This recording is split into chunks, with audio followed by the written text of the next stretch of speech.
Donc, en réalité, l'être humain veut d'abord qu'on puisse servir ses intérêts. Ce n'est pas que la femme, même l'homme.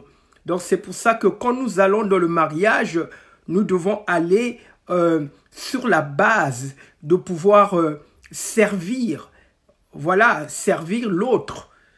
Donc, évidemment, l'homme se doit d'aimer sa femme comme lui-même et la femme se doit d'être soumise à l'homme et de l'aimer. Voilà. Donc, la première des choses que vous devez considérer dans un mariage, c'est l'amour. Hein. Voilà. L'amour, pas cet amour qui attend quelque chose en retour, mais ici, nous sommes dans la parole de Dieu, l'amour agapé. Donc, c'est un amour qui ne tient pas compte de la couleur de peau, c'est un amour qui ne tient pas compte de la position de la personne, c'est un amour qui ne tient pas compte de l'ethnie, de la famille, du compte en banque, c'est un amour inconditionnel. Donc voilà l'amour que nous devons utiliser dans notre mariage. Donc toutes ces personnes qui bâtissent leur amour sur le socle de la Bible, bien évidemment, l'amour du Seigneur Jésus, c'est sûr et certain que le divorce ne pourra pas venir frapper à leur porte. Bonsoir ma sœur, que le Seigneur te bénisse et qu'il te fortifie. Donc, bien sûr, donc pour nous les hommes, notre priorité doit être le bonheur de notre femme. Donc,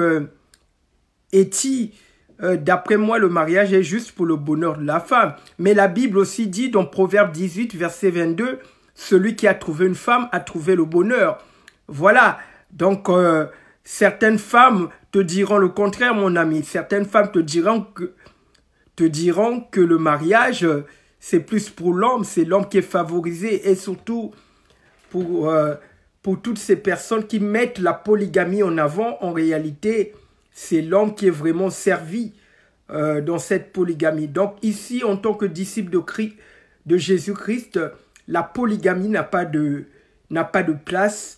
Le mariage selon le Créateur, c'est un mariage monogame, un homme et une femme, et ce sont ces deux entités qui forment une seule chair. Voilà, ils forment une seule chair pour retrouver l'unicité de Dieu, parce que Dieu est unique. Voilà, donc mes très chers amis, partagez le live, likez. Je pense qu'au sujet du mariage, nous avons tous quelque chose à dire, à penser au sujet de cette institution sacrée qui a été désacralisée de nos jours. Hein. Donc, n'hésitez pas à poser vos questions sur le mariage. Si vous voulez savoir si je suis marié, bien évidemment, j'ai été marié. Voilà. Donc, je sais de quoi je parle. Voilà. Donc, posez vos questions, ça va vous permettre de pouvoir ajouter de la connaissance dans votre matière grise et ça va vous éviter beaucoup de choses. C'est l'ignorance qui tue. La plupart des hommes qui se marient ne sont pas heureux lors des cérémonies. La femme, oui. Ah ouais, tu penses? Pourquoi tu le dis? On dirait que, Eti, tu as été marié. Est-ce que tu es marié? Parce qu'avant de pouvoir affirmer quelque chose, il faut avoir expérimenté la chose. Moi, je parle du mariage parce que j'ai été marié, donc je connais les bons côtés du mariage et les difficultés du mariage. Je connais les tenants du mariage et les aboutissants du mariage. Voilà, parce que j'ai été marié et j'ai la légitimité de pouvoir dire certaines choses au sujet du mariage. Voilà.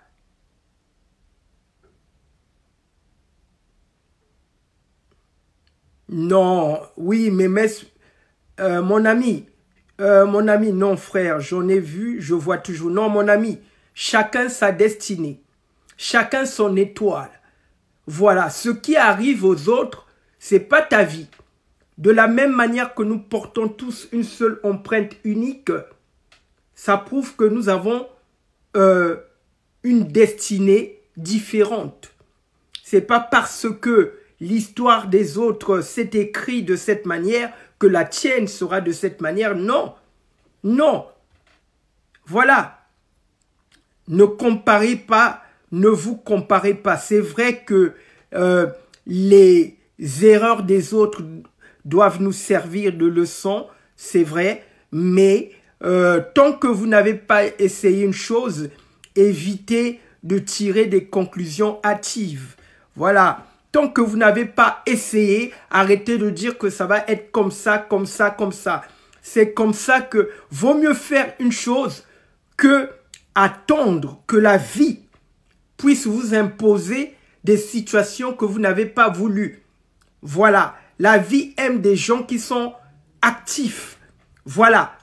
Faites d'abord les choses et en fonction des résultats de la chose, là, vous pouvez tirer des conclusions. Là, vous pouvez dire des choses, mais ne fondez pas votre argumentaire parce que tu as vu qu'un tel, voilà, sa femme était heureuse, lui, il était malheureux. Non, non, mon ami, non. Qu'il te soit fait selon ta foi. Voilà, si tu as foi que ton mariage va être un bonheur, voilà, ça sera le cas. Si déjà tu doutes pas de toi, c'est sûr et certain que tu vas réussir. La première des choses, Dieu aime les gens qui ont confiance en eux. Voilà. Dieu n'aime pas les lâches. Voilà. La lâcheté, c'est aussi le fait de ne pas avoir confiance à ce qu'on pense. Voilà, c'est une forme de lâcheté. Si tu sais que tu vas devenir riche, c'est une certitude, ça c'est bon. Si tu sais que tu vas te marier et que tu ne vas jamais divorcer, ça c'est bon.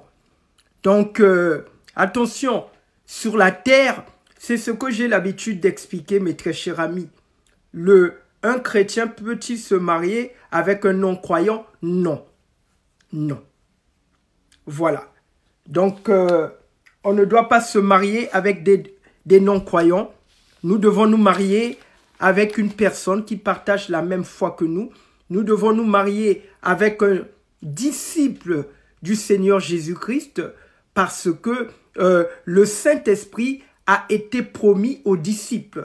Le Saint-Esprit n'a pas été promis aux païens ou aux non-croyants. Jésus-Christ a dit à ses disciples, « Restez à Jérusalem, je vous enverrai le Saint-Esprit. » Un non-croyant ne respecte pas Jésus-Christ. Un non-croyant n'est pas un disciple de Jésus-Christ. Moi, je vous le dis et maintenant, salut à tous les disciples, à tous les servantes, à tous les soldats du Christ.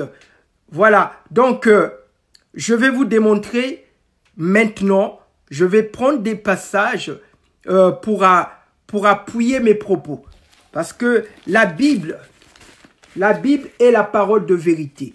Tout ce qui se trouve hors du cadre de la Bible, on peut dire que c'est un mensonge. Lui-même, le Seigneur Jésus-Christ, a dit dans Jean 14, verset 6, « Je suis le chemin, la vérité. » Donc, tout ce qui sort de Jésus, c'est vérité.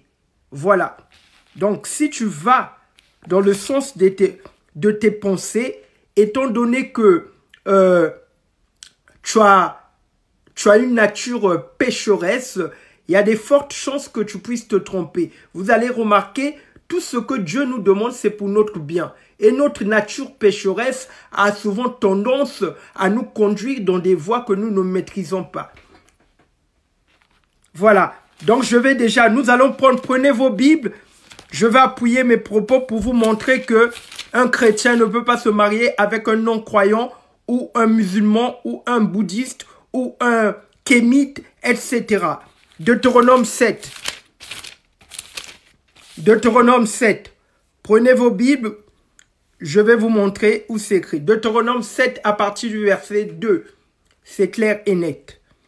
Lorsque l'Éternel, ton Dieu, te les aura livrés et que tu les auras battus, tu les voueras à la destruction. Écoutez maintenant, tu ne concluras pas d'alliance avec elles et tu ne leur feras pas grâce. Tu ne contracteras pas de mariage avec ces peuples. Tu ne donneras pas tes filles en mariage à leurs fils. Tu ne prendras pas leurs filles comme femmes pour tes fils. En effet, ils détourneraient des fils de moi, et ils serviraient d'autres dieux. Alors la colère de l'Éternel s'enflammerait contre vous et il te détruirait bien vite. Donc là, nous sommes dans l'Ancien Testament. Dieu dit de manière claire que nous ne devons pas contracter des mariages avec des personnes qui ne connaissent pas notre Dieu. Chez nous, les chrétiens, notre Dieu, c'est Jésus. Voilà, un musulman ne reconnaît pas la divinité de Jésus. Et un païen n'a pas été, voilà, méprise la Bible parce qu'un païen marche selon ses pensées. Nous allons maintenant aller dans le Nouveau Testament. Là, on était dans l'Ancien Testament. Maintenant, dans le Nouveau Testament, nous allons prendre 2 Corinthiens.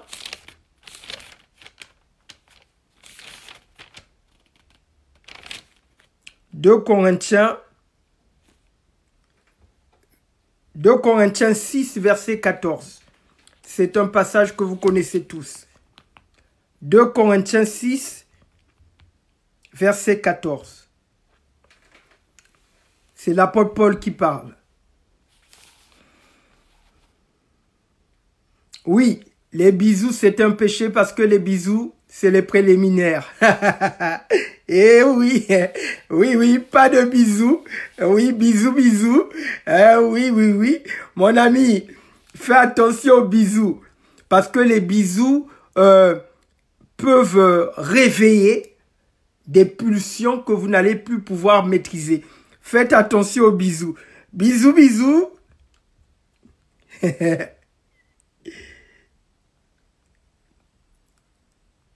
Et puis quoi encore, mon ami?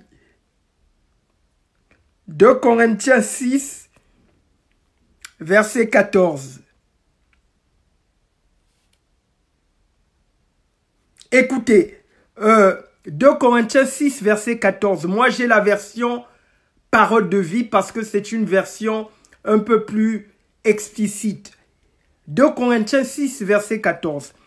N'allez pas avec ceux qui ne croient pas en Dieu. C'est clair, hein? N'allez pas avec ceux qui ne croient pas en Dieu.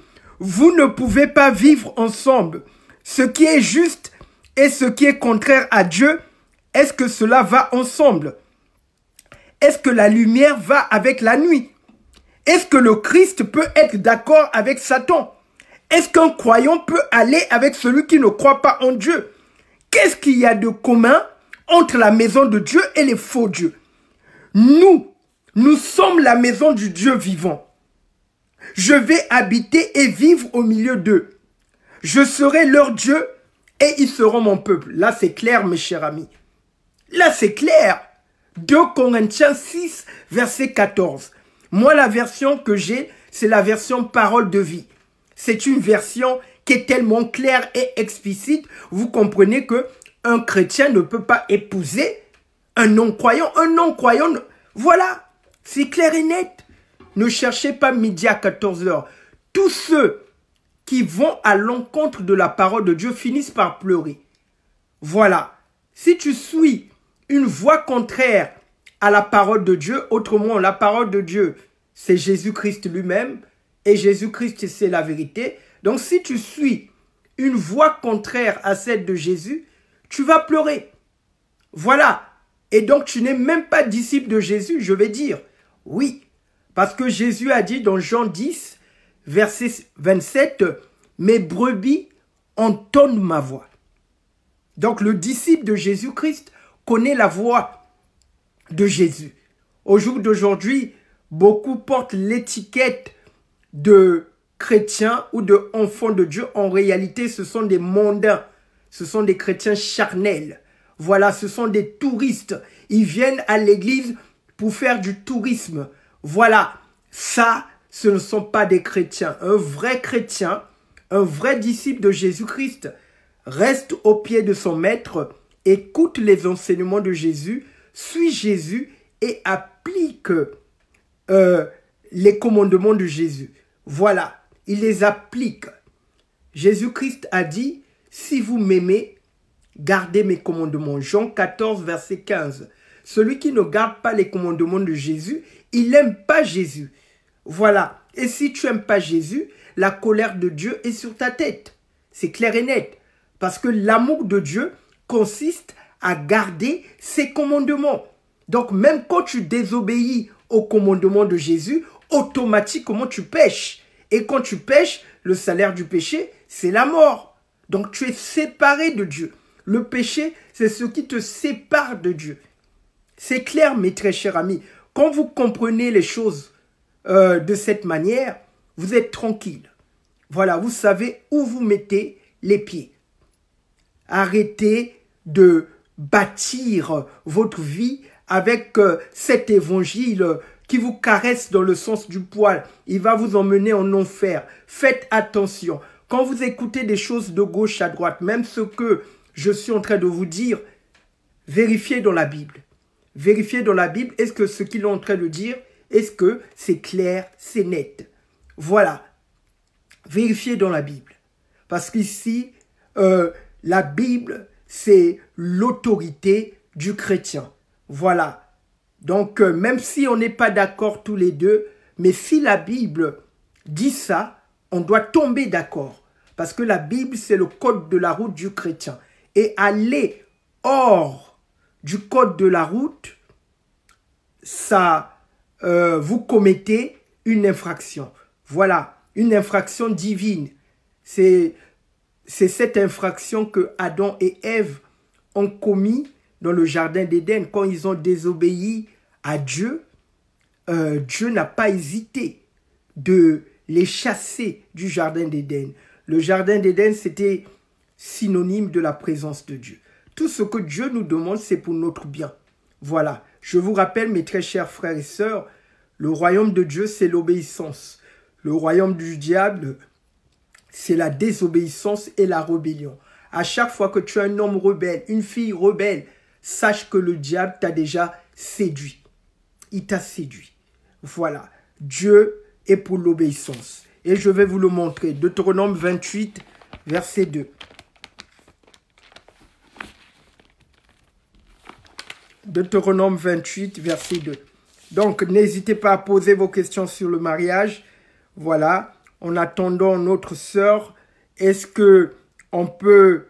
la question, elle m'avait dit, est-ce que on peut épouser un homme plus âgé, une femme plus âgée dans le mariage? Deutéronome 28, verset 2. Là, c'est Dieu qui parle de manière claire. Voici toutes les bénédictions qui se déverseront sur toi et seront ton lot lorsque tu obéiras à l'Éternel. Donc, vous voyez, la bénédiction est attachée à l'obéissance. Deutéronome 28, verset 2. Oui, après, en Christ, l'âge n'est pas un critère. Après, ça dépend des écarts. Hein. Voilà, jusqu'à 15 ans d'écart, voire 20 ans, pourquoi pas.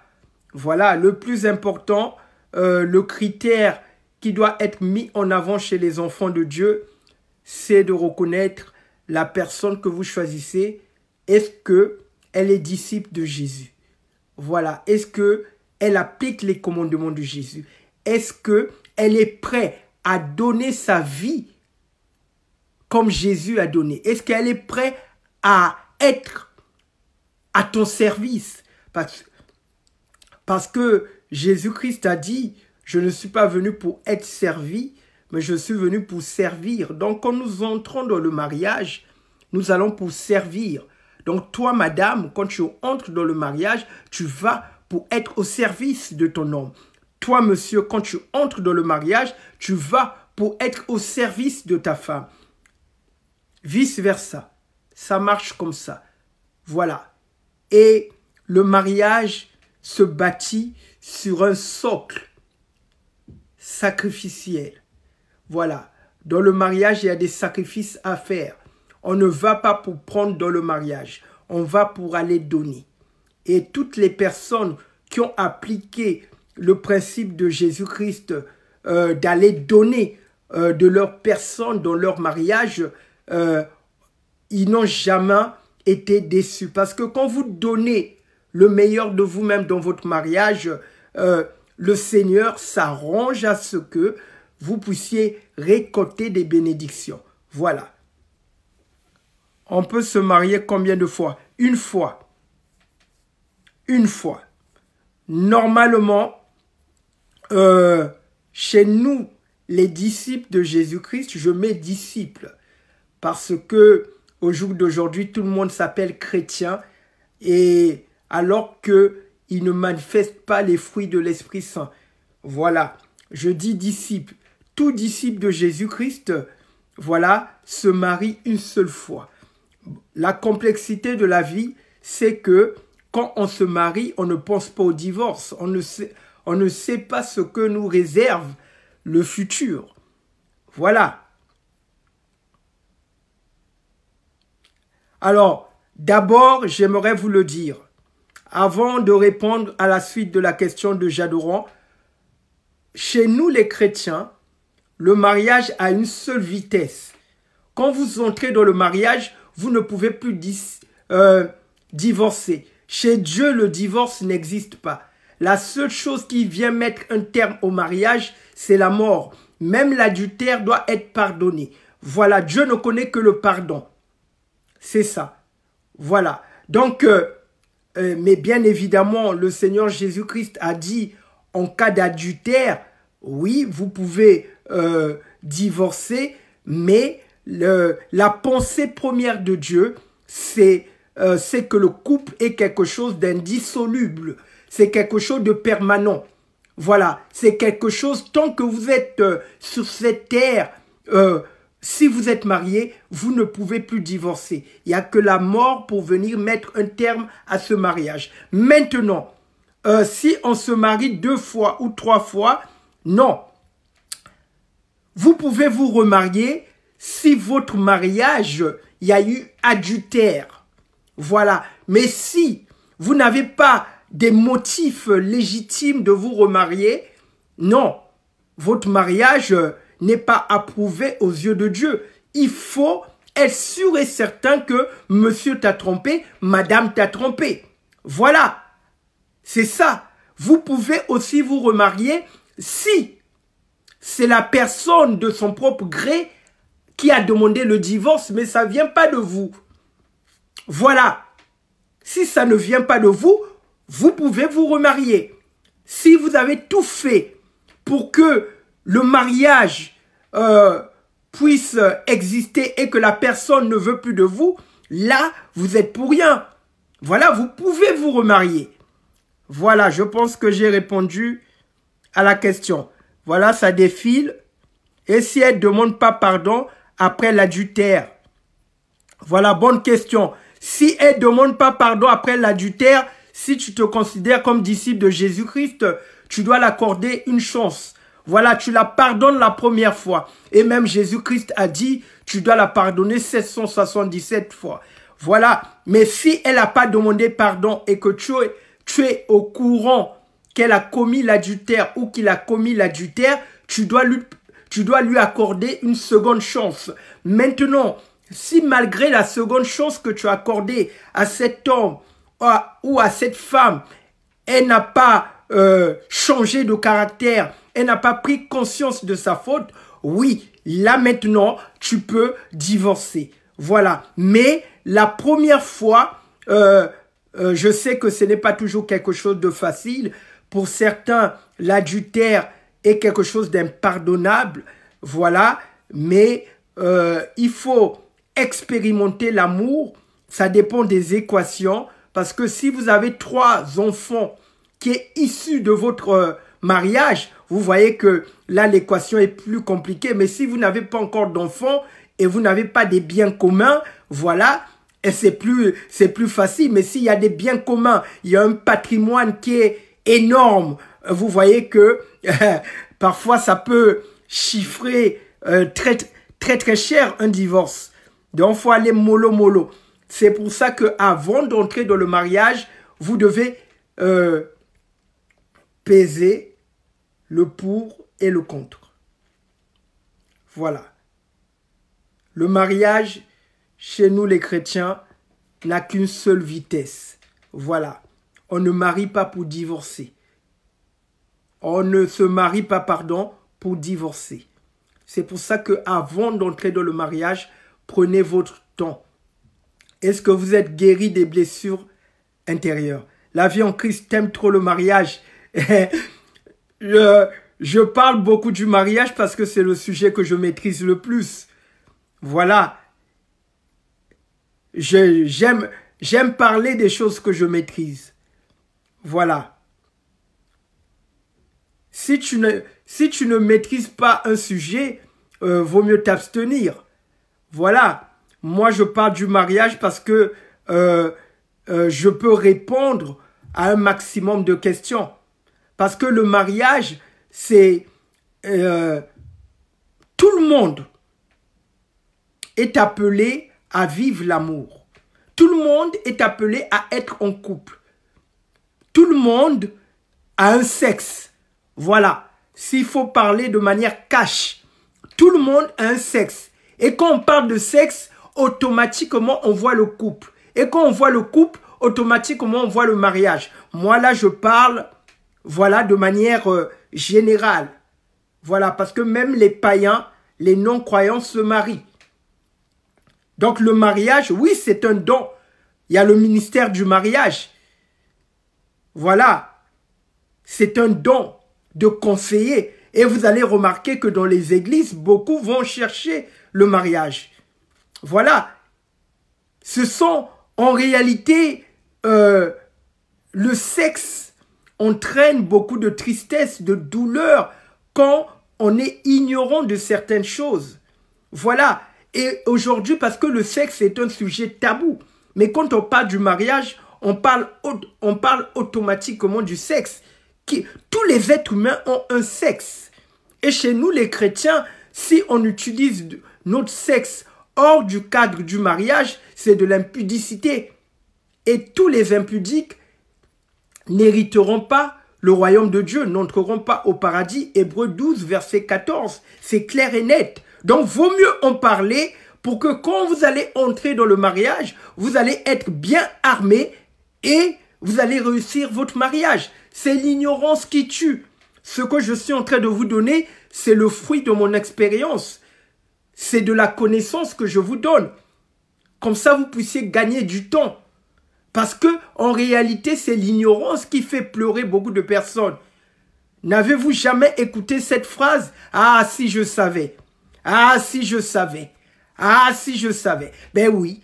Si la personne savait, elle n'aurait pas fait cette erreur. Elle allait éviter cette erreur. C'est ce qu'on appelle la sagesse. La sagesse de Dieu, c'est la capacité d'éviter les pièges de la vie. Voilà. C'est pour ça que le mariage, c'est pour les hommes sages et les femmes sages. Surtout les femmes qui cherchent beaucoup le mariage. Exactement. La femme cherche le mariage. Parce que le devenir normal d'une femme, c'est d'avoir des enfants et de se faire aimer par un homme. Voilà. C'est ça. Une femme sans homme, c'est une femme, c'est comme une rivière qui n'a pas de poisson, quoi. Voilà. Elle est ballottée par tout vent de doctrine, elle n'est pas bien, voilà. Même si elle a un boulot qui la paye 5 000 €, elle n'est pas bien. Parce que la Bible dit, l'homme est la gloire de Dieu et la femme est la gloire de l'homme. La femme a été créée pour l'homme. Voilà. Donc, une femme, pour être comblée, elle est obligée de trouver l'âme sœur. Elle est obligée de trouver un homme. À qui est, depuis quand les femmes, on peut se débrouiller sans vous quand même. Non, une femme ne peut pas se débrouiller sans un homme. Elle a besoin d'un homme. C'est une obligation. C'est une obligation. Une femme qui n'a pas d'homme, elle sera triste toute sa vie. Elle va aller donner son corps n'importe comment parce que elle sera déçue. Voilà. Elle sera... Récemment, ça remonte il y a quelques semaines, il y a une sœur qui est venue ici nous partager un témoignage de son ami. C'est quel chapitre déjà dans Hébreux 12, verset 14. Donc, il y a une sœur qui est venue nous partager le témoignage de son ami. Ça fait longtemps que cette sœur, elle est en Christ.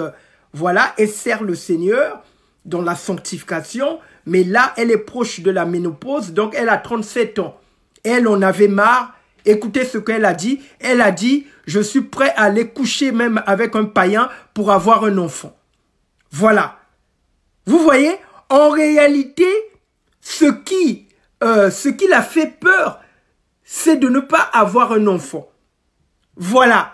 Donc, pour elle, malgré sa marche dans la sanctification, elle s'est abstenue, ça fait des années, mais elle a peur parce que à la ménopause, elle ne pourra plus avoir d'enfant. Donc, elle est prête à violer les commandements de Dieu pour aller avoir cet enfant, même avec un païen, un non-croyant. Vous voyez ce que les femmes sont capables de faire quand une femme n'a pas un homme, vous voyez? Hein? Elle est terrible.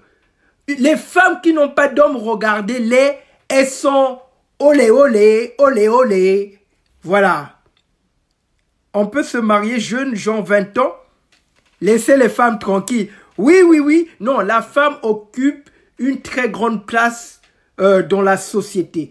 Derrière une grande femme se cache un grand homme. Derrière une femme se cache la société de demain. Donc les femmes doivent être enseignées. Ce sont les femmes qui bougent les hanches sur TikTok. Ce sont les femmes qui font tomber les gens.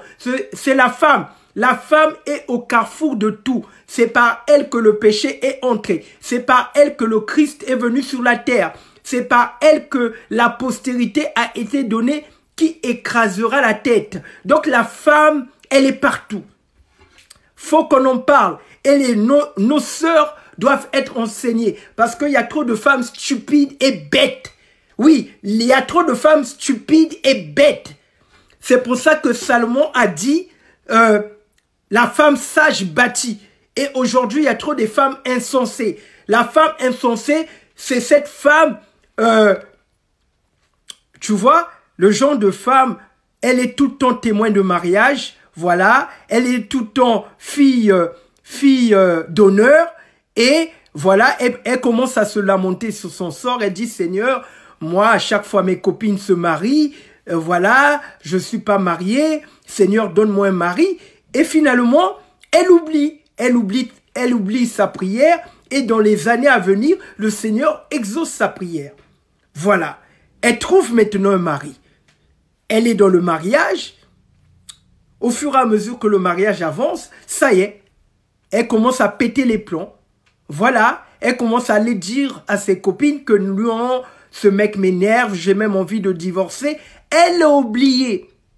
Elle a oublié la prière qu'elle avait faite.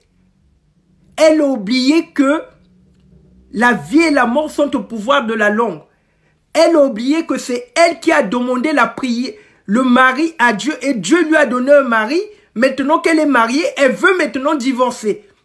Vous voyez, c'est ça la femme insensée. Dieu la donne une bénédiction, mais elle ne prend pas la valeur de sa bénédiction. Et à cause de son caractère et de ses habitudes, à cause de sa manière de penser, elle va balayer son mariage, voilà, d'un revers de la main, parce que elle va raconter n'importe quoi chez ses copines. Mais tu crois que l'homme que Dieu t'a donné, il n'y a que toi qui veux de cet homme? Tu penses que tu es la seule femme sur la terre? Les Tisa, c'est qui? La Tisa veut ton homme. Il y a des femmes comme ça. Elle veut seulement briser les mariages. Elle, c'est son travail. Elle n'aime pas les célibataires. Sa cible, c'est prendre la première place. Toi, Dieu te donne un mariage. Au lieu de respecter ton mari, au lieu de rester dans ton mariage et d'être soumise, non, non, tu joues la rebelle. Tu joues la rébellion. Donc voilà. Attention mes sœurs, attention. La femme, quand elle n'a pas Jésus-Christ, là, ça va pas, ça va pas. Voilà. Là, ça va pas. Il faut prier quand on est marié. Non. Il faut, avant d'être marié, il faut commencer à prier pour ton mariage. C'est avant. C'est avant. C'est avant qu'il faut jeûner et prier. Si tu es une femme, Dès que tu as 17 ans, commence à prier et à jeûner pour ton mariage. Ne dis pas que je suis trop jeune. Voilà, c'est au travers de tes prières, au travers de tes jeûnes que tu vas gagner en sagesse.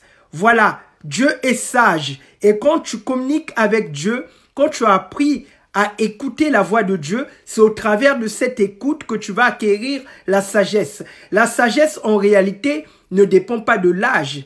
La sagesse dépend de ton intimité avec le Seigneur et de la méditation de la parole de Dieu. Donc, même si tu as que 17 ans, tu peux être une femme sage à 17 ans. Donc, en réalité, pour répondre à la question, non, à partir de 17 ans, vous pouvez même vous marier. Tout dépend de la sagesse. Voilà. Tiza Bengue. Donc, tu es Gabonais, hein? Non, moi, je ne suis pas Gabonais. Pardon, je veux me marier après faire ma nation d'enfants. Amen. Il faut prier quand on est marié. Moi, celle que j'avais voulu épouser m'avait complètement déçu. Et pourtant, elle était forte dans la prière, 24 heures sur 24 à l'église, mais un sale caractère. Eh oui, amen, amen, amen. Vous voyez, nous les hommes, moi je vous le dis, hein, moi vous le dis. Vous avez écouté mon frère Eti? Mon frère Eti a soulevé un problème. Nous les hommes, nous aimons les femmes qui ont un bon caractère. En réalité, écoutez, je vais vous donner un secret. Vous les femmes, en réalité, l'homme est prêt à l'épouser. Même une femme qui n'est pas belle, mais qui a un bon caractère. Vous n'avez pas remarqué de nos jours, les femmes qui sont mariées, elles sont pas belles. Et les femmes belles sont célibataires. Remarquez de nos jours, les femmes qui sont dans le mariage là, elles sont même pas belles. Mais les femmes qui sont pas mariées là, c'est des femmes belles. Parce que les femmes qui sont belles là, parfois, ils ont un mauvais caractère. Je dis pas toutes les femmes. Je dis pas toutes les femmes, mon ami. Attention, doucement. Prenez ce que je suis en train de dire, doucement, doucement. Mais je sais que certains disent que j'ai raison. Je sais au fin fond de vous, certains disent que j'ai raison. Oui, moi je vais vous donner un secret. Dans le mariage, on ne mange pas la beauté. Dans le mariage, on ne mange pas le postérieur. Dans le mariage, on ne mange pas les seins. Dans le mariage, on mange le caractère. Oui, moi je vous le dis. Moi, je suis prêt même à aller prendre une villageoise qui n'a rien dans la tête, mais qui a un très bon caractère et mettre de côté une femme, voilà, même si elle est belle et elle a un très vilain caractère. Je vais la laisser. Moi, la villageoise, même quand elle... Oh, vous blaguez. Nous, les hommes, nous aimons les femmes qui ont un bon caractère. Voilà. Maman, si tu as bon caractère, tu resteras dans le mariage. Et Tiza ne pourra pas prendre ton mariage. Oui, voilà. Moi, j'ai un bon caractère et je suis belle. Ah non, ma sœur, tu ne dois pas te juger toi-même. Tu ne dois pas te juger toi-même. Ce sont les hommes qui doivent te juger. Ce sont les hommes qui doivent dire que toi, tu as bon caractère. Voilà. La Bible dit que tu ne peux pas te juger toi-même. Ce sont les autres qui doivent te juger. Donc, si tu veux savoir que tu as un très bon caractère, je vais te dire le test que tu dois faire. Je vais te dire le texte que tu dois faire. Tu veux savoir que tu as un très bon caractère. Si tu connais des frères en Christ qui se sont mariés récemment, dès que tu as écouté qu'ils ont mis au monde un enfant, leur bébé, va t'occuper du bébé là, va dire à ce jeune couple marié, je viens vous aider pour m'occuper de votre bébé. Voilà. C'est eux qui vont te dire si tu as bon caractère ou pas. Va habiter chez des mariés, c'est eux qui te diront si tu as bon caractère ou pas. C'est pas toi-même. Voilà.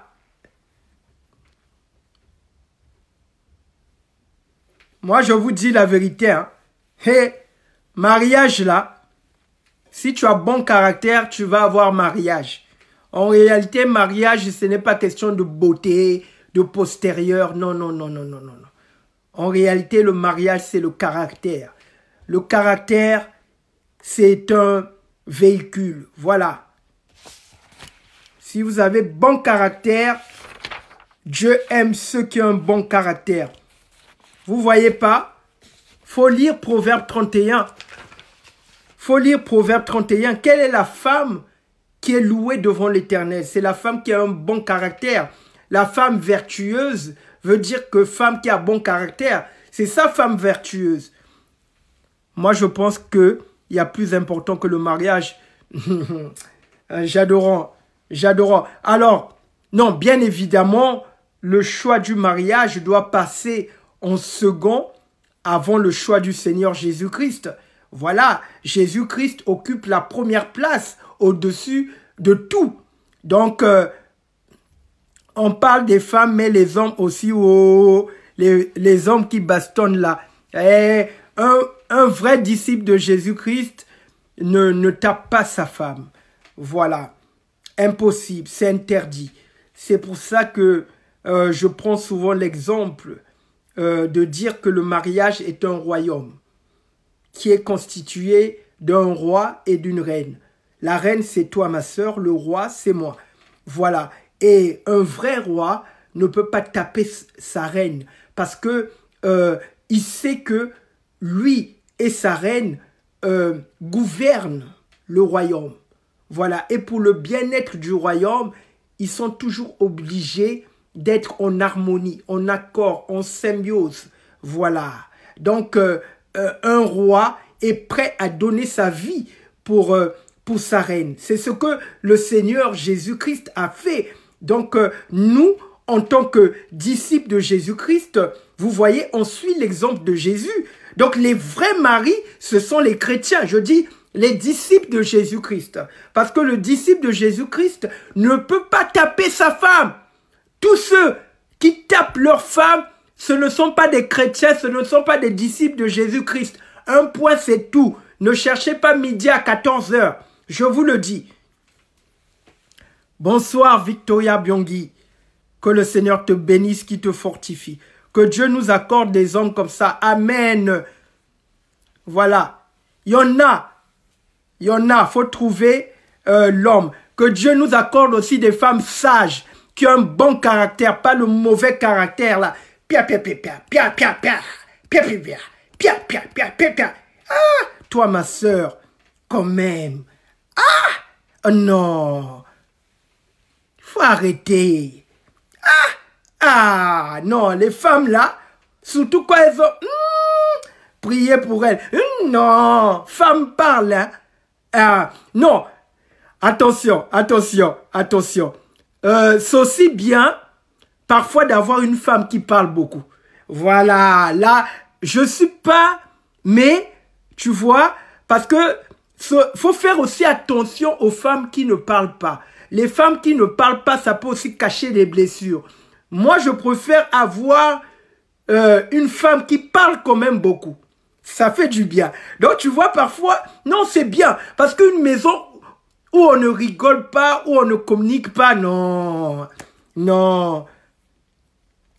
Non, pas une femme comme Change ta vie. Change ta vie, elle parle trop. Non, non, non. Change ta vie, parle trop. Non, non, non, non. Pas une femme comme Change ta vie, c'est vrai. Non. Après, faut être modéré. Faut être modéré. Voilà. En toute chose. Mais en réalité, la nature de la femme, c'est de parler, de communiquer.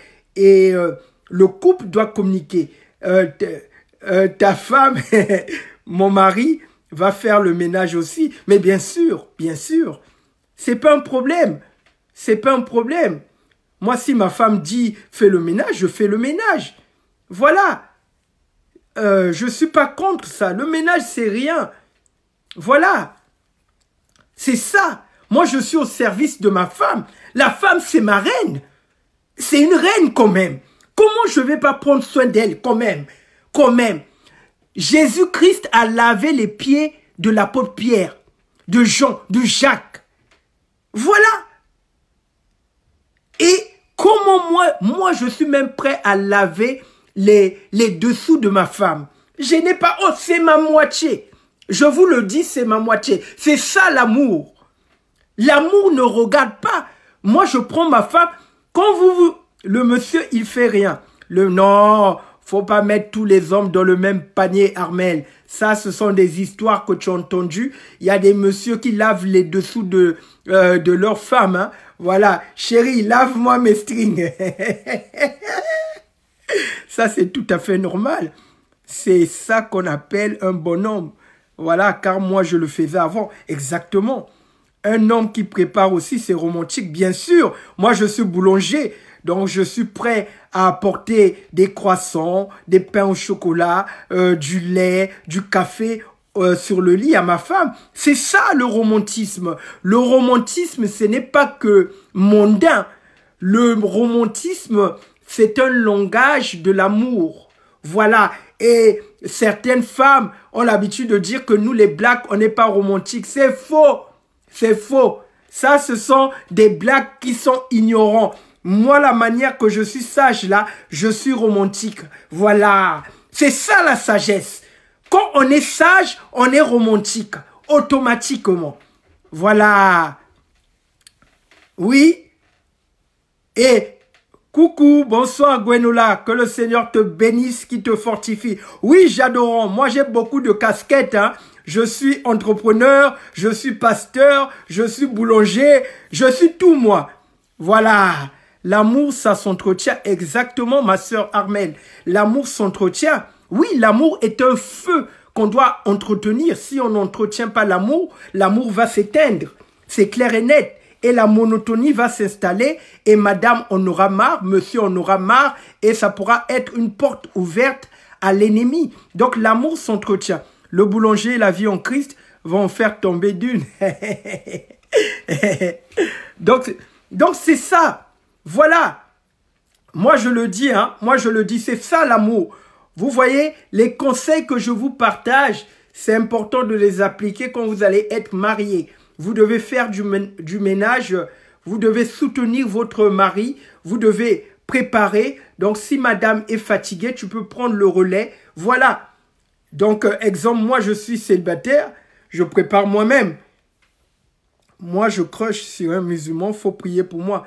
Ma sœur, cherche pas les problèmes là où il n'y en a pas. Moi, j'ai plusieurs fois martelé ici, j'ai dit qu'une chrétienne n'a pas le droit d'épouser un musulman. Donc, si tu fais ce choix-là, tu es prêt à être la troisième femme. Oui, non, mais vous voyez, non, ma sœur, c'est pas contre toi, hein, c'est pas contre toi. Vous voyez comment les femmes sont parfois insensées. Elles savent que dans la religion musulmane, la polygamie est autorisée. Donc, une femme qui choisit un musulman doit s'attendre à être la troisième femme ou la quatrième femme. Puisque dans la religion musulmane, on est prêt à prendre jusqu'à 4 femmes. Es-tu prêt à payer ce prix-là? La complexité de la polygamie, regardez, moi, un homme, je défends la polygamie et il y a des femmes qui sont pour la polygamie.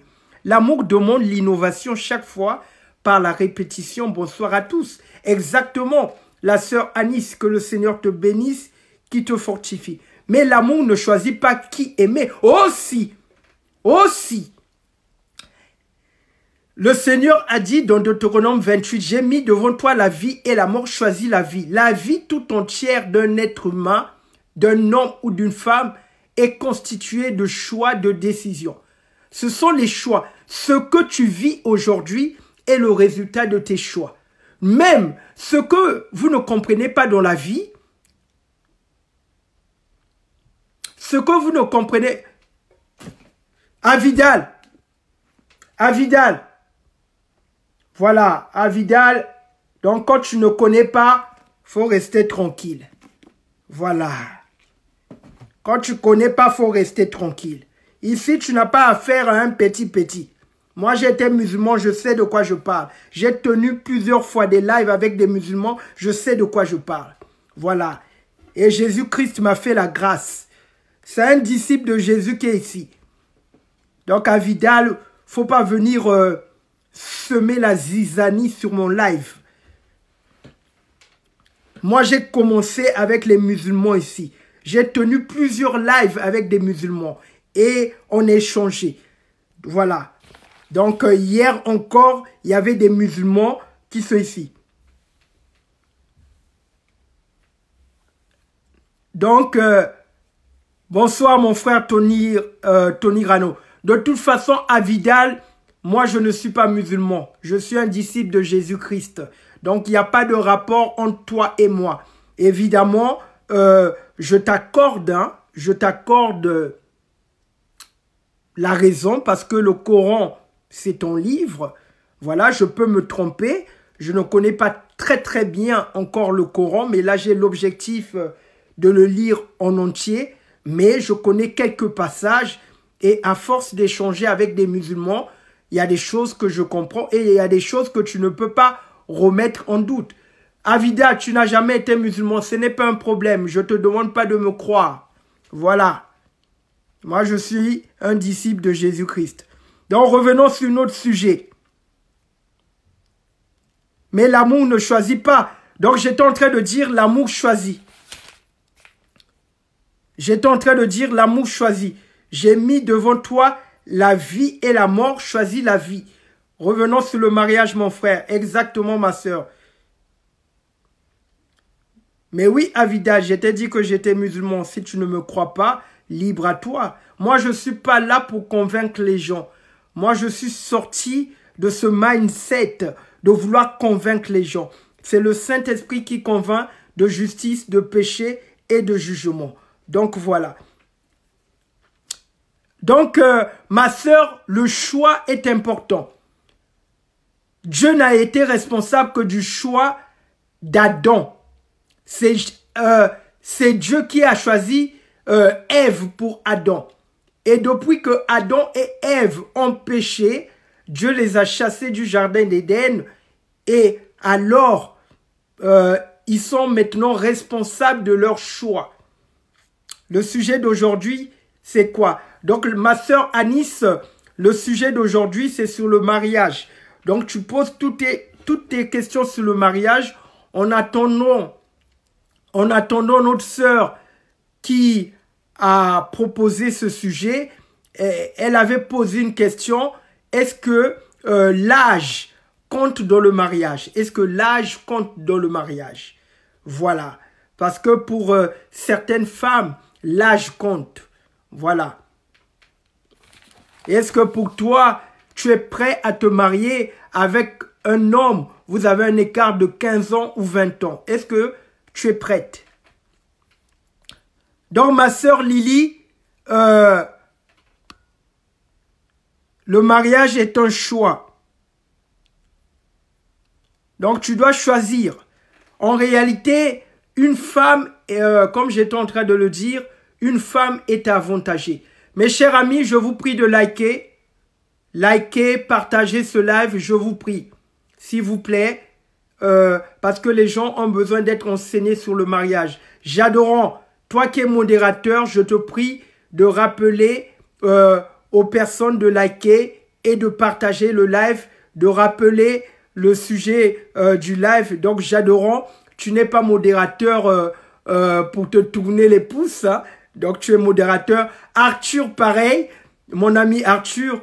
Donc, je vous prie de liker. Moi, ce qui me déplore chez les chrétiens, c'est que quand je fais des lives, ça ne like pas. Mais je me rappelle là où on parle des slip. Il y a certains lives où on parle des bêtises des slip. Les gens like jusqu'à la fin. Parfois, quand tu passes, il y a 170 000 likes. Une fois, j'ai vu, il y a une voyante avec un pendule. Avec un pendule, les gens likaient. Une fois, pareil, il y a une femme qui était en train de lire dans les cartes. Les gens likaient. Voilà, mais ici, je suis en train de vous donner des conseils. Ça ne like pas. Voilà, ça like pas. TikTok est un robot qui fonctionne avec des likes. C'est un robot. Donc, plus il y a des likes, mon live va être mis en avant au-dessus de tous ces lives où on parle des slips. Oui, Vous connaissez les lives qu'on parle des slip interdits au moins de 18 ans. Ça parle que de bêtises là-bas. Voilà. Exactement, ma soeur. Quand ça parle de Jésus, ils ne veulent pas liker. Il faut briser ça. Voilà. Donc, ma soeur Lily, non, tu dois faire un choix. Moi, ce que je... l'avantage de la femme, j'ai souvent pris cet exemple. La femme est un chef d'entreprise. Voilà. Et nous, les hommes, quand nous allons draguer une femme, on va déposer notre CV. C'est la femme qui examine le CV. Est-ce que lui, il est bon? Est-ce que lui, il n'est pas bon? Donc, nous, on va déjà défavoriser. Nous, les hommes, quand nous allons draguer, on va défavoriser parce qu'on n'a pas beaucoup d'éléments. C'est la femme qui a beaucoup plus d'éléments. Elle a le temps de te tester. Je me rappelle quand j'étais jeune, je suivais une femme là. Vous savez, la femme est capable de te dire que toi, tu me veux, toi. Viens à l'église. Viens à l'église. Même le païen, il va venir. S'il veut de toi, il est même capable de se convertir, c'est vrai. Mais je ne vous dis pas de faire ce choix-là. Parce que la femme a une force tellement compliquée qu'une femme est capable de dire que bon, moi, mon culte commence à 8 heures. Le gars va se réveiller, il va venir à 8 heures. Et quand elle va finir le culte, elle va dire que moi, j'ai répétition. Tu viens encore à 15 heures. Le gars est capable de venir jusqu'à 15 heures, malgré qu'elle a répétition. Vous blaguez avec la femme. Tiens, une femme qui connaît sa valeur. C'est pour ça que je dis, le choix est plus facile pour une femme. Certaines femmes vont me dire, non, tu as complètement tort. Même chez nous, les femmes, le choix est compliqué à faire. Je parle d'une femme sage. Je parle d'une femme qui sait écouter la voix de Dieu. Une femme qui sait écouter la voix de Dieu ne peut pas se tromper sur le choix de son mari. Une femme qui a la connaissance profonde de la parole de Dieu ne peut pas se tromper sur le choix de son mari. Voilà, une femme qui craint Jésus, qui est disciple de Jésus-Christ, comme Marie de Magdala, voilà, est capable de pouvoir faire les bons choix. Vous voyez, Marie de Magdala était une prostituée, mais elle a été convaincue, elle a changé sa vie parce que Jésus lui a témoigné de l'amour. Attention, on n'est pas Jésus, mais Marie de Magdala est un cas pour montrer que le Seigneur accueille tout le monde. Il a dit, venez à moi, vous tous qui êtes fatigués, je vous donnerai du repos. Marie de Magdala était fatiguée de sa vie de prostitution. Elle était dans le monde, elle avait fonctionné, elle avait beaucoup de kilométrage. Elle a rencontré Jésus sur sa rue, elle en avait marre. Elle en avait marre de sa vie. Elle a dit à Jésus, j'en peux plus. Donne-moi le repos. Et Jésus lui a donné le repos. Et Marie de Magdala a complètement changé sa vie. Et elle ne marchait plus selon le siècle présent, mais elle marchait maintenant en mettant en pratique les commandements de Jésus. Marie de Magdala était disciple de Jésus-Christ. Donc voilà. Donc vous, mes sœurs, vous devez suivre Jésus-Christ. Bonsoir la sœur Lorraine. Que le Seigneur te bénisse, qu'il te fortifie. Donc c'est ça, mes très chers amis. Dieu est bon. Dieu est bon. Tout ce que Dieu a créé est bon. Voilà. Le sexe, c'est bon. Le mariage, c'est bon. C'est pas nous qui avons créé ces choses. C'est Dieu qui a créé ces choses. Donc, faut pas commencer à vouloir stigmatiser les choses. Voilà, faut arrêter de tout démoniser. Voilà, le sexe, c'est pas diabolique. Le sexe, c'est quelque chose que Dieu a donné au couple pour que monsieur, madame puissent avoir aussi beaucoup plus d'intimité. Voilà, parce que quand vous goûtez au sexe dans le cadre du mariage, il y a beaucoup de bonheur, il y a beaucoup de joie, il y a des bénédictions qui résultent, voilà, de cet amour, de cette fusion. Exactement. Vous savez de quoi je parle, hein? J'espère que je parle pas aux petites filles et aux petits garçons ici. Je suis en train de parler aux hommes sages et aux femmes sages. Donc toi, ma sœur, ton corps est sacré. Donc toi, mon ami, toi, mon frère, ton corps est sacré. Et tu ne dois pas donner ton corps à n'importe quelle fille. Parce que quand tu vas commencer à coucher avec n'importe quelle fille, tu vas éteindre ton étoile, tu vas ternir ton image, on va te voler tes bénédictions. L'objectif du diable, c'est de voler, égorger et détruire. Ce que le diable vole, tu ne le vois pas peut-être, mais oui, le diable est capable de voler ta vigueur, le diable est capable de voler tes bénédictions, le diable est capable de te faire porter un vêtement de poisse, de malchance. Toi, ma sœur, c'est pareil, fais attention. Le diable peut voler ta progéniture, donc tu dois te garder pur. Tu dois te sanctifier. Exactement, mon frère. Bien sûr, chaque femme a un esprit en elle. Chaque homme a un esprit en elle. C'est ça. C'est le travail qu'il faut faire avant d'entrer dans le mariage. C'est ça, mon frère. Là, tu as tout à fait raison. Oui. Ah, la sœur, je pense qu'il ne faut pas se priver de son mari. Dans le cadre du mariage, bien sûr. Dans le cadre du mariage, vous avez quartier libre. Faites comme vous voulez. Moi, je ne suis pas là pour vous dire que voilà, si tu veux manger ta femme tous les jours, du lundi au dimanche, ça n'engage que toi. Si tu veux te lâcher avec ton mari, je parle bien dans le cadre du mariage.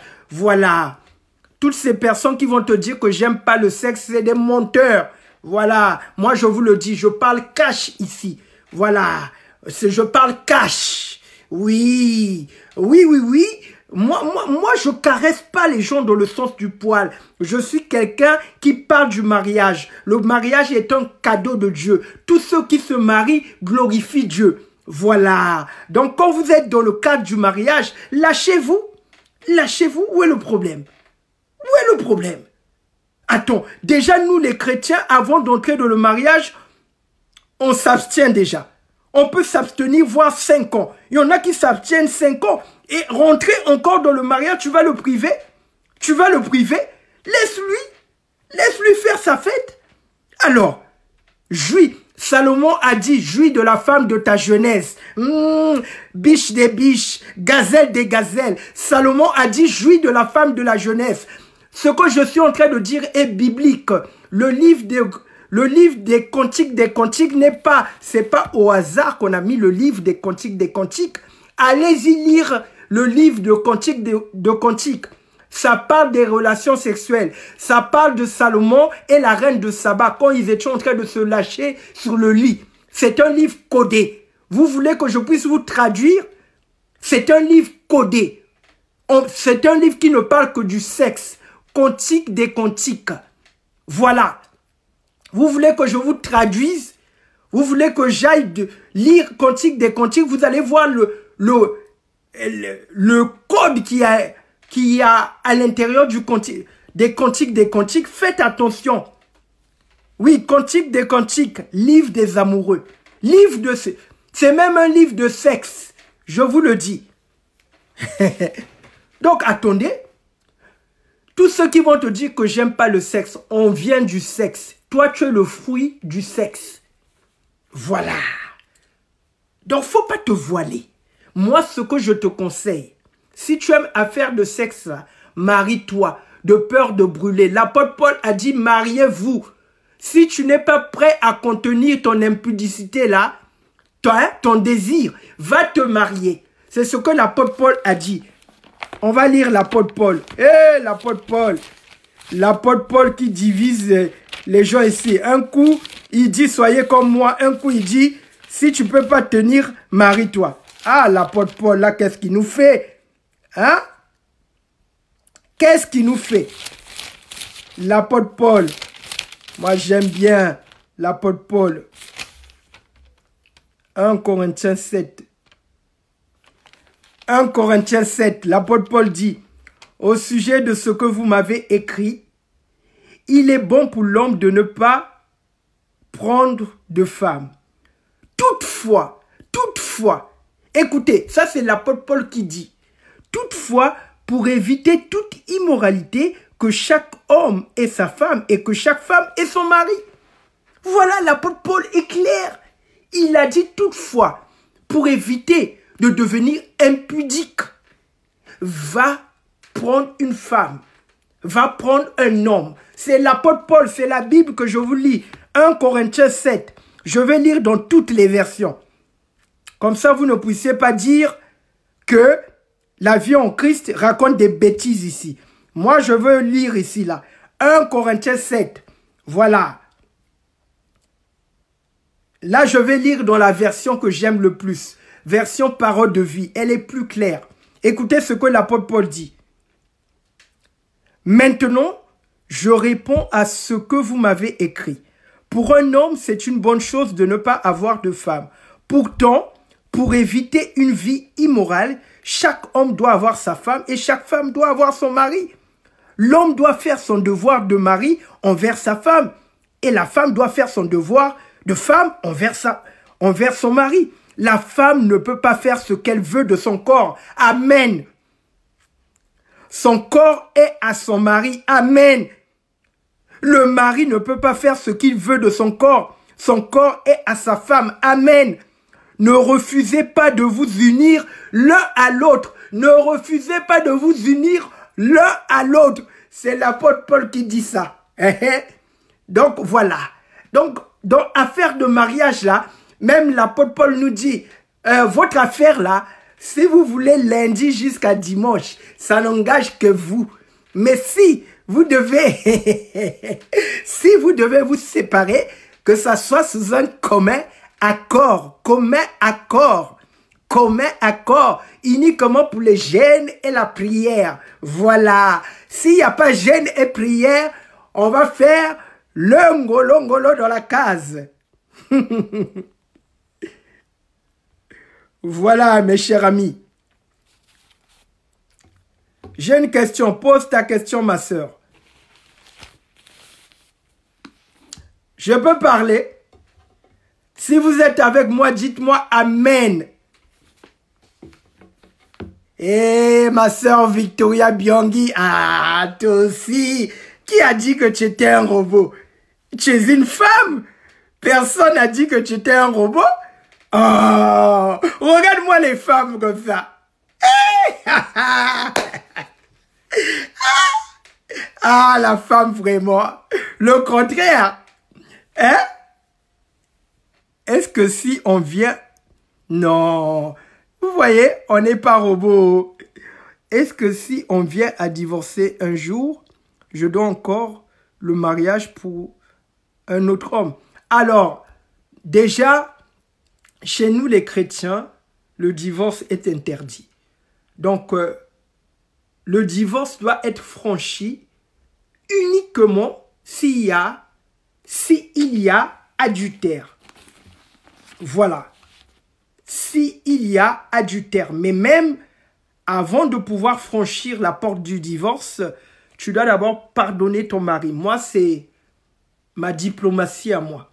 Si un couple vient me voir en tant que pasteur, il y a eu adultère, je ne vais pas dire directement à la femme de se séparer ou à l'homme de se séparer. Je vais d'abord poser la question, est-ce que toi, madame, tu peux le pardonner? Et je vais expliquer à cette femme que le Seigneur nous recommande de pardonner. Voilà. Et si après ce pardon, l'homme, voilà, change, c'est bien. Mais si après ce pardon, il s'enfonce dans son adultère, et là, si la femme vient à nouveau me dire qu'il n'a pas changé, par contre, là, je peux dire à la femme de divorcer. Mais la première des choses, vous devez d'abord pardonner à la personne. Pardonnez toujours. Accordez toujours à la personne une seconde chance. Parce que le Seigneur nous a accordé une seconde chance. En réalité, le Seigneur n'accorde même pas de chance. Le Seigneur est tellement patient, il est miséricordieux. Voilà. Hein? Il t'accorde à chaque fois que tu pêches, il te pardonne. À chaque fois que tu pêches, il te pardonne. À chaque fois que tu pêches, il te pardonne. Donc, nous devons manifester le même amour à l'égard de notre mari comme Christ a aimé l'Église. Vous voyez, Pierre a trahi Jésus, Pierre a renié Jésus, pourtant le Seigneur a lavé ses pieds. Le Seigneur lui a même confié les clés de l'Église. Donc vous voyez l'amour du Seigneur. Donc vous devez toujours accorder le pardon et par la suite, si la personne ne veut pas changer, alors là, vous pouvez appliquer les méthodes lourdes. Oui, oui, un chrétien pardonne l'adultère. L'apôtre Paul a dit ne devez rien à personne si ce n'est que de l'amour. Voilà. Et la meilleure chose, le meilleur amour qu'on puisse manifester, si tu ne pardonnes pas l'adultère, tu n'es pas différent d'un païen. Voilà, ce qui fait notre différence entre les non-croyants et nous, c'est que chez nous, Christ nous a demandé même de pardonner l'impardonnable. Voilà la marque du chrétien. Voilà, écoutez-moi bien. Le chrétien, c'est celui qui pardonne l'impardonnable. Il ne pardonne pas par sa force, mais c'est parce que l'amour de Jésus-Christ est déversé dans son cœur. Donc c'est cet amour qui lui donne la force de pardonner à son prochain. Si Dieu te demande d'aimer ton ennemi, de le donner à boire quand il a soif, de le donner à manger quand il a faim, combien de fois ton mari, avant que qu'elle soit ta femme ou qu'elle soit ton mari, elle est aussi ton prochain.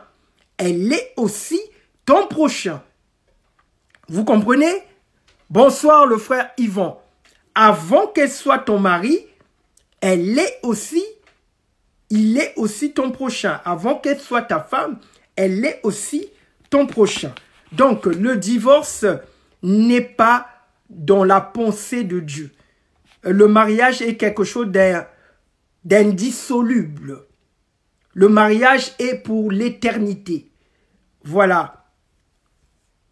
Le mariage est pour l'éternité. Le mariage, c'est la représentation de l'alliance de Dieu avec son peuple. Voilà. Le mariage, c'est la représentation de Dieu, de son amour, de l'amour de Dieu envers l'homme. C'est ça le mariage.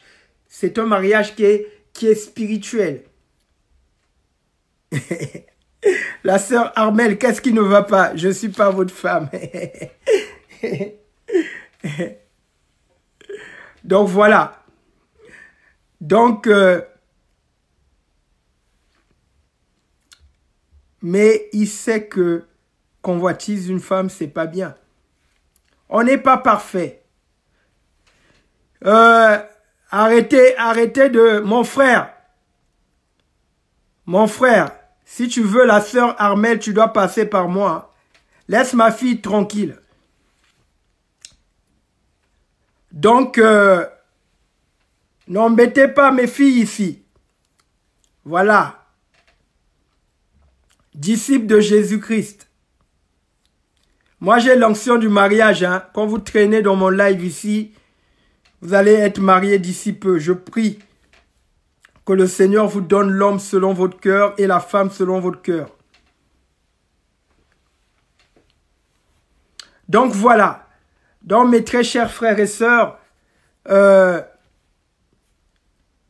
et non pas maintenant. Regarde la sœur Lily. Ah, la sœur Lily. Ah, la sœur Lily. Pourquoi pas maintenant? Dis-moi. Ah oui, oui. J'aimerais dire, c'est vrai. Attention mes très chers frères et sœurs. Pasteur, moi c'est elle. Hein. Ah, le frère Eti. Ah, toi tu veux qui? Tu veux le frère Eti. Ah, abonne-toi. Je ferai autant. Non, le frère Eti, toi, on dirait... Est-ce que tu es chrétien d'abord? Arrête d'embêter la sœur Armelle. Le frère Eti, arrête d'embêter la sœur Armelle. Est-ce que tu es chrétien? Est-ce que tu es disciple de Christ? Peut-être que tu es un loup déguisé en brebis. Hein? Parce que c'est aussi ça, hein, mes sœurs. Parfois, dans nos églises, il y a des loups qui sont déguisés en brebis. Il va te draguer, mais au fond, c'est un païen. Vous devez faire très attention. Très, très attention. Voilà. Vous devez faire très, très attention. Faites attention. C'est pour ça que j'étais en train de dire, mes très chers frères et sœurs, je suis chrétien à 100%. Tu ne peux que dire ça. Un païen, même quand il aime une femme, il peut que dire qu'il est chrétien à 100%. Bonsoir, le frère Joël. Que le Seigneur te bénisse. Oui, il est amoureux. Et ici, c'est site de rencontre chrétien. Ah, la sœur Lorraine est contente. Et oui, chez moi, il y a l'onction du mariage. Tu peux rencontrer la femme de ta destinée sur ma page. J'ai pas honte de le dire, je le dis. Voilà. Et moi-même, je vais vous suivre à la lettre. Oui. Et Avidal, je ne te demande pas de changer de musulman. Tu es dans un live chrétien. Voilà. Reste musulman. Non, c'est devant Dieu que je dis, pasteur. Moi, je dis, voilà, moi, dans mon église en Afrique, si j'ai 2 disciples de Jésus-Christ, parce que je suis celui qui pense que le mariage, c'est pour nous les chrétiens. On dit bien que le mariage est une institution divine, que nous sommes devenus participants de la nature divine. Le mariage, c'est pour nous. Donc, si tu es disciple de Jésus-Christ, tu as droit au mariage. Voilà. Oui, Avidal, reste musulman là-bas. Nous, on reste chrétiens. Nous, on suit notre Jésus. Voilà. Donc, le mariage, même Jésus a une épouse. Maintenant, pourquoi pas toi? Même Jésus a une épouse. Maintenant, pourquoi pas toi? Es-tu plus sage que Jésus? Jésus est ton modèle. Donc, si Jésus a une épouse, marie-toi. Voilà. Pourquoi chercher midi à 14h? Il y a trop de responsabilités. Aujourd'hui, là, je vais être cash. Aujourd'hui, là, j'ai mis de côté mon filtre. Voilà. Aujourd'hui, je vais vous parler en tant que homme de Dieu. Voilà. Trop de responsabilités. Mais la sœur Lily, la vie tout entière est question de responsabilité.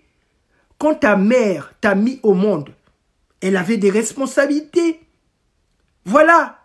La vie tout entière est question de responsabilité. Ce que les gens ne comprennent pas avec la vie, si tu ne veux pas prendre tes responsabilités dans la vie va t'imposer des responsabilités. Oh, ce que je dis, c'est fort.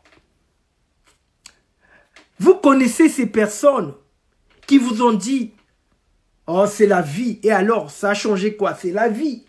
Arrête, c'est la vie. Mange, bois, c'est pas grave, c'est la vie. Laisse-moi fumer. Mais quand la vie a commencé à frapper, ces personnes, elles ont commencé à pleurer. C'est ces mêmes personnes qui reviennent vers toi. Voilà. Qui te disent maintenant, tu avais raison. Tu avais raison. J'aurais dû écouter ton conseil. Toi, c'est vrai, moi j'ai négligé ta sagesse. Hein. J'aurais dû t'écouter. Ce que tu m'avais dit, tu avais raison. Hein. C'est vrai que la vie, mais quand la vie